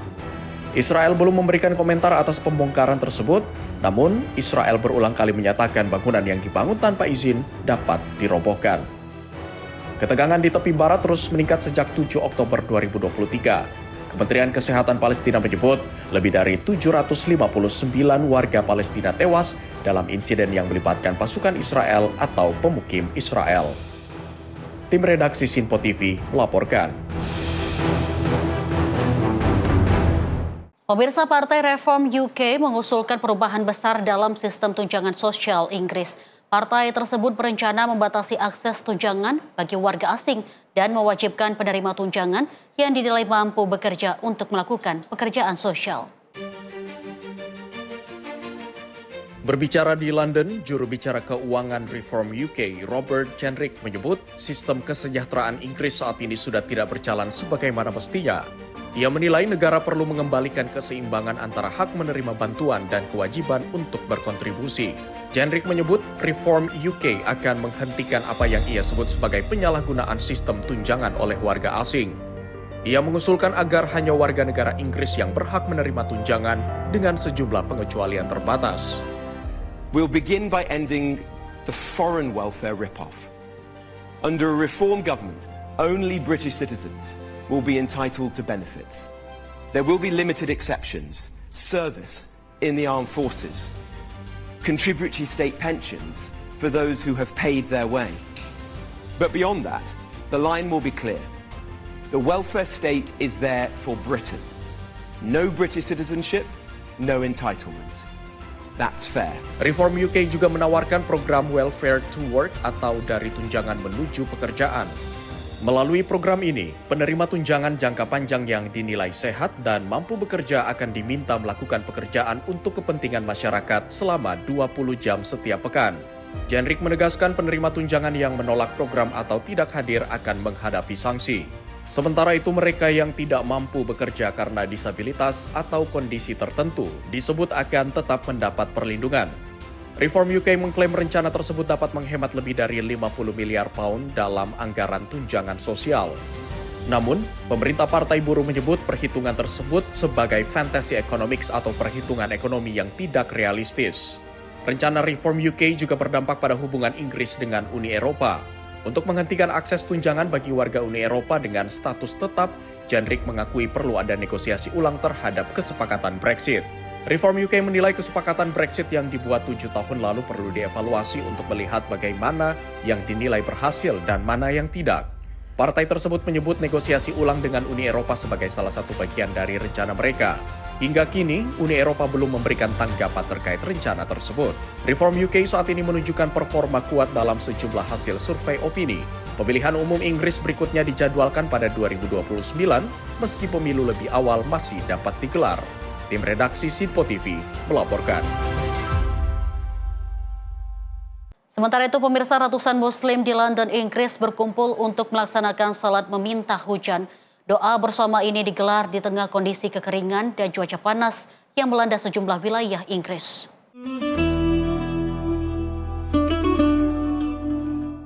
Jemaah terlihat memadati kawasan East London Mosque sebelum kemudian bersama-sama melaksanakan salat al-istisqa. Salat al-istisqa merupakan salat yang dianjurkan dalam kondisi kekeringan atau ketika curah hujan berkurang. Salat al-istisqa ini dipimpin Imam tamu Syekh Rashid Khan. Jemaah kemudian mendengarkan khutbah dan melanjutkan doa sebelum mengakhiri rangkaian ibadah. Alhamdulillah, we just finished praying Salatul Istisqa, or the prayer for requesting rain from Allah subhanahu wa ta'ala. So what it is, essentially, it is a prayer that we pray, that is recommended to pray at times of drought or at times where there is a lack of rainfall. Khan menyebut doa memohon hujan juga menjadi pengingat agar manusia tidak lalai terhadap sumber daya yang dimiliki. Khan juga mengaitkan kegiatan ini dengan kepedulian terhadap lingkungan. Menurutnya, ajaran Islam menekankan pentingnya tidak boros dan menjaga sumber daya alam. Kegiatan ini digelar saat Inggris menghadapi musim panas yang terik dan kondisi kekeringan, suhu di sejumlah wilayah bahkan menembus 38 derajat Celcius. Kondisi panas dan kering turut menguras air sungai, waduk, serta kelembaban tanah. Kondisi tersebut juga meningkatkan risiko kebakaran hutan dan lahan di Inggris dan Wales. Petugas pemadam kebakaran harus menghadapi peningkatan jumlah kebakaran di tengah cuaca ekstrim. Khan menyebut salat memohon hujan bukan hanya menjadi momen untuk berdoa, tetapi juga menjadi ajang berkumpul dan menunjukkan kerendahan hati. Menurutnya, dampak kekeringan tidak hanya dirasakan manusia, tetapi juga hewan dan lingkungan. Tim redaksi Sinpo TV melaporkan. Pemirsa, Gunung Etna di Sisilia Timur Italia kembali memuntahkan abu vulkanik ke udara.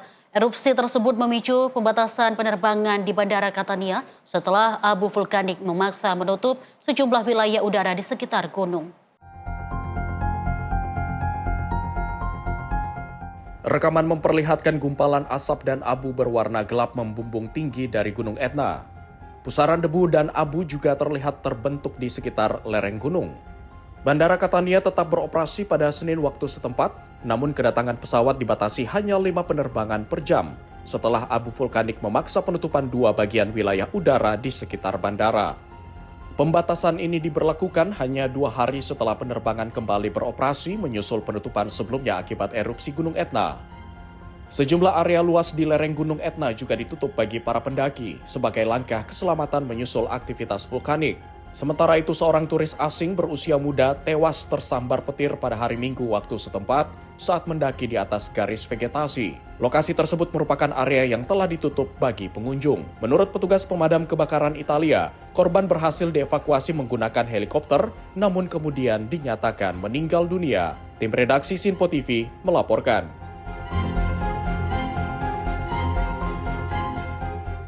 Pemirsa, seorang pria asal Kashmir, India mencuri perhatian lewat kemampuan melenturkan tubuh secara ekstrim. Sayam Haidar yang dijuluki Rubber Boy of Kashmir mampu memutar kepala hingga 180 derajat hingga memasukkan seluruh tubuhnya ke dalam raket tenis. Sayam Haidar merupakan kontorsionis, penari, sekaligus instruktur yoga asal Kashmir Utara. Di usia 29 tahun, ia telah membawa aksi kelenturan tubuhnya ke berbagai panggung di India. Aksinya memperlihatkan kemampuan Haidar memutar kepala hingga 180 derajat, serta menggerakkan tubuh dalam posisi yang tidak lazim. Salah satu aksi yang paling menarik perhatian adalah ketika ia memasukkan seluruh tubuhnya melalui raket tenis yang telah dilepas senarnya. Aksi tersebut membawa Haidar mendapatkan pengakuan dari International Book of Records. Pada Juli 2025, ia tercatat mampu melewatkan seluruh tubuhnya melalui raket tenis sebanyak 5 kali dalam 1 menit. Haidar mulai tertarik pada dunia gerakan sejak usia 13 tahun setelah menonton video di YouTube.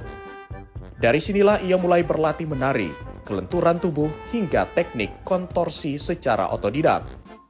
Perjalanannya tidak mudah. Haidar mengaku pernah mengalami patah tulang lengan saat berlatih. Namun cedera tersebut tidak menghentikannya untuk kembali berlatih dan menguasai gerakan yang semakin sulit. Selama hampir 1 dekade, Haidar menjalani latihan serius dan juga mempelajari teknik peregangan di bawah bimbingan guru bela diri Afaq Sadi di Hajin. Julukan Rubber Boy kemudian muncul dari reaksi penonton yang terpana melihat kelenturan tubuhnya. Haidar mengaku kini memegang 4 rekor internasional, 1 rekor influencer, serta 1 gelar dari Bharat Book of Records. Haidar pernah mendapat undangan untuk tampil di America's Got Talent, namun keterbatasan sponsor membuatnya belum dapat berangkat ke Amerika Serikat. Kini, ia terus berlatih dan berharap kemampuannya dapat membawanya ke panggung internasional. Tim redaksi Sinpo TV melaporkan.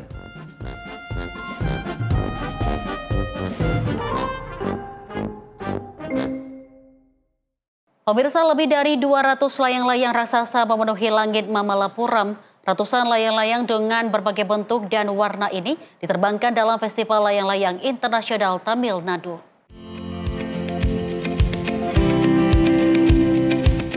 Festival digelar selama 3 hari, mulai 14 hingga 16 Agustus 2026 di kawasan TTDC Ocean View. Berbagai layang-layang unik ditampilkan mulai dari hewan laut, banteng, kuda, stroberi, hingga karakter kartun. Layang-layang bertuliskan Bharat yang merupakan sebutan tradisional untuk India juga turut diterbangkan di atas kawasan festival. Festival ini pertama kali digelar pada tahun 2022 dan kini telah memasuki penyelenggaraan yang kelima. Tahun ini, lebih dari 30 penerbang layang-layang profesional dari 6 negara turut berpartisipasi, di antaranya Thailand, Singapura, Malaysia, Indonesia, Vietnam, dan India. Of course, it's different, even in India itself, you know. I'm cross of India from the north to the south, the flying kite. In here is maybe because you have the beach, you know, you have the good wind in here. So it's very lovely. Immediately, our kite can fly without the problem. Selain menampilkan layang-layang raksasa, festival juga menjadi ajang pertunjukan layang-layang performa. Penyelenggaraan pada tahun ini bertepatan dengan akhir pekan perayaan Hari Kemerdekaan India. Festival ini digelar oleh Global Media Box bekerja sama dengan Departemen Pariwisata Tamil Nadu. Selain pertunjukan layang-layang, pengunjung dapat menikmati berbagai hiburan dan aktivitas keluarga, menjadikan langit Mamallapuram sebagai pusat perayaan yang penuh warna. Tim redaksi Sinpo TV melaporkan. Sebuah museum di Shenzhen, Tiongkok menghadirkan pameran seni unik yang seluruhnya terbuat dari coklat. Puluhan patung dan replika benda ikonik seperti robot pesawat luar angkasa hingga lukisan Mona Lisa dipamerkan untuk memanjakan mata para pengunjung.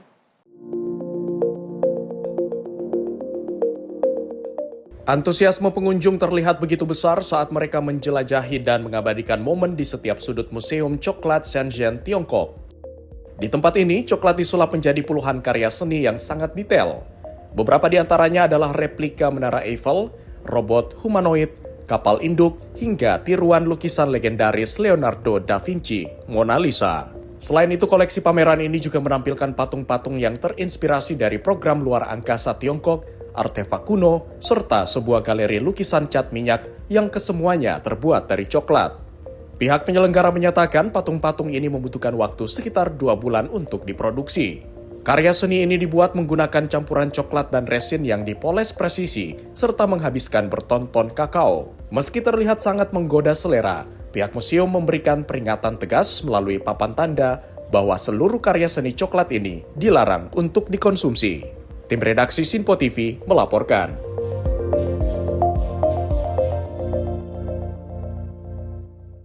Pemirsa, informasi tadi menutup perjumpaan kita hari ini. Saya Azhar Putra mewakili seluruh rekan kerja yang bertugas mengucapkan terima kasih, selamat malam, dan sampai jumpa.